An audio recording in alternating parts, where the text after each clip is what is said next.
Assalamualaikum warahmatullahi wabarakatuh. Alhamdulillah, jadi saya kira bincangan malam ini sebenarnya adalah untuk memberi pencerahan kepada semua sahabat-sahabat yang berada di luar. Khususnya kita katakan yang kita khawatir sebenarnya bukan untuk orang alim. Sebab orang alim ni macam Dr. Azizur, Dr. Ahmad Zamzami kita dan semua guru-guru yang menonton ni, mereka dah tahu dah benda ni. Benda ni dah dibincangkan lama dah dalam kitab-kitab tajwid, kutub tajwid, sama ada kutub-kutub yang lama maupun yang muasir. Tetapi kita yang paling kita risau bila timbul isu seperti ini adalah kepada orang-orang awam yang kita katakan masih beginner, yang disebut selalu oleh si fulan. Kerana kita memahami bahawasanya bila kita sebut tentang beginner ni, Ustaz Azizul, Dr. Azizul dan Ustaz Zamzami, ni orang yang kita kata, kalau kata dalam cawan ni, dia kosong. Kosong ni dia boleh isi apa saja. Kalau kita isi benda yang betul, maka betul lah kita minum air yang sihat, yang baik. Tapi kalau beginner ni, ibarat yang cawan yang kosong tu, kita isi dia dengan perkara-perkara yang salah, dia tetap terima juga, dia tak tahu apa-apa.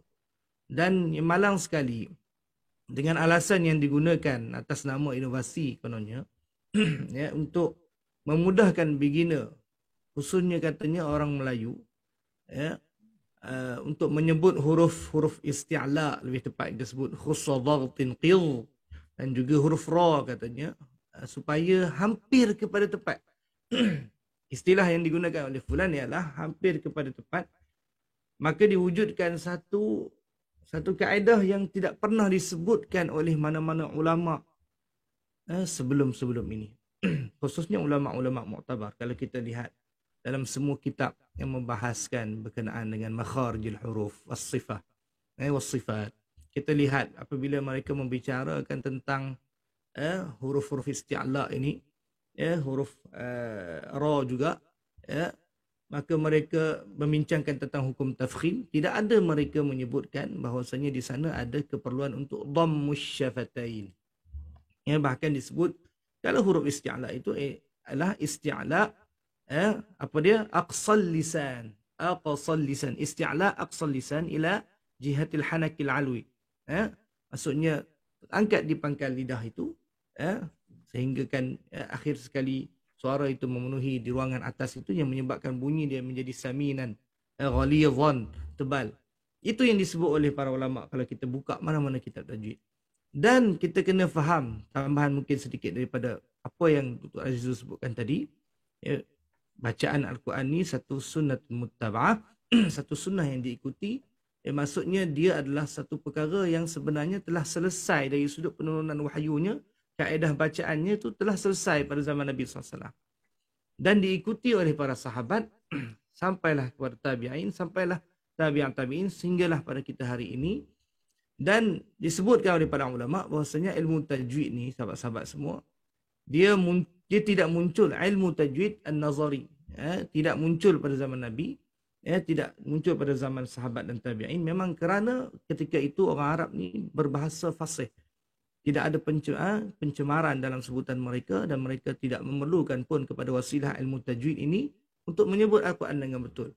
Ustaz Zamzami, kalau masa saya habis beritahu lah, tapi rasa malam ni macam kita 3 jam ni. Jadi cerita daripada itu, kenapa ulama mewujudkan ilmu tajwid? Sebelum saya nak jawab soalan inovasi tadi, adakah ilmu tajwid ni sebenarnya satu inovasi? Apa itu inovasi? Baik, kalau kita melihat kepada tarifan inovasi yang dikeluarkan oleh DBP, ni dia kena buat study sikit lah Ustaz Dr. Azizul dah. Dia kata inovasi ni adalah sesuatu yang baru diperkenalkan, seperti kaedah, sistem, adat dan lain-lain yang baharu. Baik, bila kita lihat balik tentang ilmu tajwid, adakah ilmu tajwid yang disusun oleh para ulama ni merupakan satu inovasi sebenarnya? Baik, dari satu sudut, dianya untuk mempermudahkan orang untuk mencapai kepada maksud membaca Al-Quran dengan betul secara 100%, maka ilmu itu kita boleh gelarkan dia sebagai satu inovasi ilmu. Tetapi Dari sudut isi kandungannya, sebenarnya ilmu tajwid ini dia bukan satu inovasi. Itu yang kita kena faham dulu. Kandungannya itu maksudnya ulama menyusun kaedah menyebut huruf. Contohnya harful dad, harful sad, ta, dha dan sebagainya itu ya, adalah diambil berdasarkan bacaan yang dipelajari dan diwarisi daripada Nabi sallallahu alaihi wasallam. Maksudnya dia bukan satu rekaan baru, bukan. Dia adalah hasil daripada penelitian ke atas bacaan Nabi sallallahu alaihi wasallam, para sahabat dan seterusnya. Jadi kalau kita nak bincang adakah ruang untuk inovasi dalam pembelajaran tajwid, secara mudah ni saya boleh sebut pada para sahabat, sesungguhnya tidak ada inovasi dari sudut kandungan ataupun kita kata keaslian bacaan Al-Quran itu sendiri. Tidak ada pada hari ini kita nak munculkan pula kita kata rasanya dulu kalau orang sebut ra tak muncul, hari ini kita rasa nak bagi dia tebal lagi kita pun sebut muncul dulu. Lepas tu seringai pula ra. Maka dia akan apa kesannya? Maka dia akan lari daripada asal ataupun keaslian bacaan yang sebenar yang kita ikuti daripada para Nabi. Apa sebab saya kata begitu? Kerana seluruh ulama yang mengarang kitab tajwid ni tidak ada pun seorang yang ceritakan, yang katakan bila sebut huruf ra, huruf isti'la nak kena muncul, tak ada. Maksudnya benda kalau bila kita pada zaman sekarang kita kata benda tu kena muncul untuk nak bagi dia bunyi tebal, sedangkan kita ni bukanlah tahap ulama dahulu kala. Kalau kata benda tu memang betul kena muncul, para ulama memang dah tulis daripada awal lagi, macam Dr. Zazul kata. Dan patutnya benda tu dah ada, dah muncul.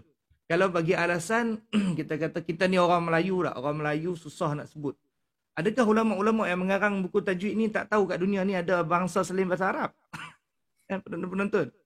Mereka pun tahu ada orang India, ada orang Bangladesh, ada orang Somalia yang mana bunyi bacaan mereka semua bukan belajar Arab. Mereka semua ajam. Ajam.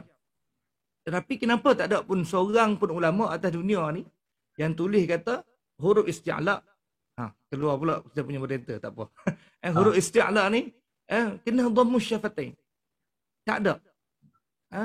Adakah mereka ni terlalu jahil dan kita terlalu pandai sehingga boleh menginovasi satu bentuk bacaan yang baru yang tidak pernah disebutkan dan dibaca sebegitu rupa oleh mana-mana masyayikh dunia.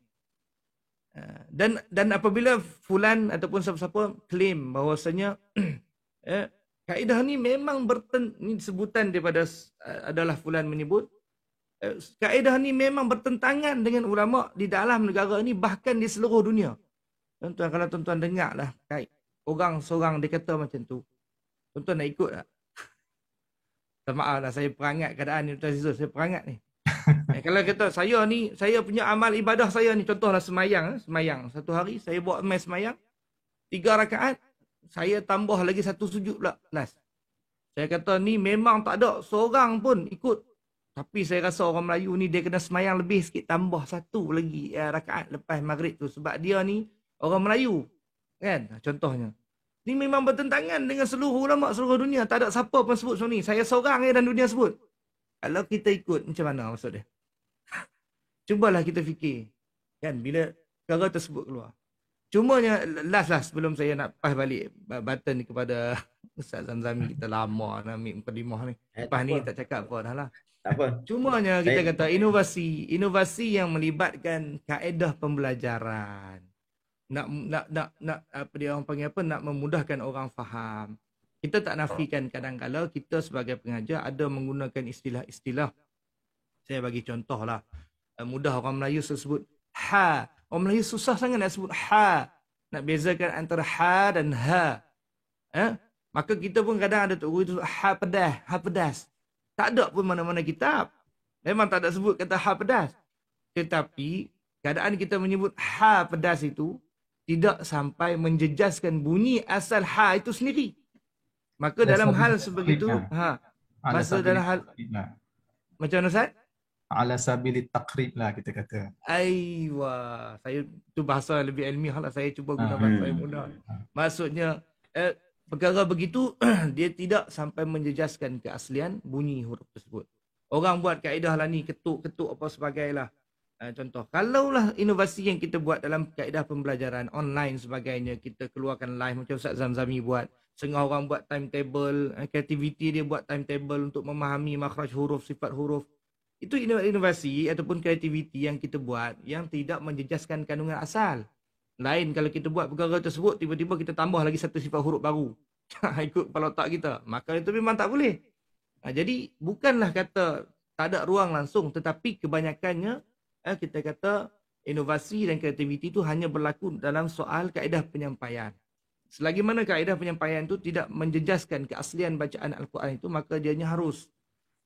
Tetapi apabila inovasi itu sudah menyentuh bab keaslian bacaan yang kita warisi daripada Nabi SAW, maka perkara tersebut kita kena fikir banyak-banyak kali untuk nak ikut. Dan saya nak bagi tahu, janganlah kita taksub sangat dengan seseorang. Sampai kan kita kata orang lain cakap, kita tak boleh dengar langsung. Itu yang saya nak sebut untuk round pertama ni lah. Ustaz Zamzami mungkin boleh sambung. Ustaz Zamzami sebenarnya dia bukan moderator Ustaz Dr. Azul tak. Dia pun kena ulah juga. Okey, sila Ustaz Zamzami.